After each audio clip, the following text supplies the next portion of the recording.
Даже Виктору Храпунову лидерство в спорте приходится доказывать. В чемпионате по волейболу среди персонала районных и городского акиматов Алматы, как в большом, не место страху и слабости. Ты можешь вот так подвигать, как толчишек, он так катился, пасуй. Никто не обидится. Чего сомневаешься? Я работал, стоит. Команда Турксибского района одна из лучших. Играют чиновники с азартом, бьются в полную силу. Одолели 5 команд. Для этого результата 2 раза в неделю тренировались целый год. Говорят, все благодаря Акиму района Малиновскому. Сейчас его правая рука, первый зам Салкинбаева Кижан Дахманович. Вот сейчас он будет играть с аппаратом Акима города. Он пришел, говорит, я хочу научиться играть в волейбол. Вместе с нами, со всеми специалистами, с теми ребятами ходит, занимается.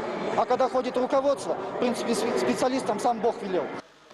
Главный соперник турксибских чиновников – команда аппарата Акима Алматы. Здесь играют волейболисты со стажем, заместитель Акима города и собственный Виктор Храпунов, в прошлом боксер-разрядник.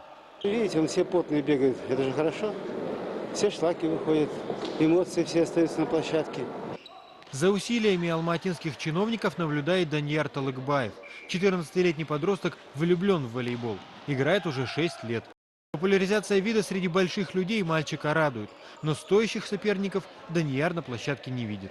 Бывало лучше я видел, но для этих людей это пойдет, это волейбол. Так что это называется любительский волейбол. Раз поиграл, пришел, поиграл, мячик потрогал.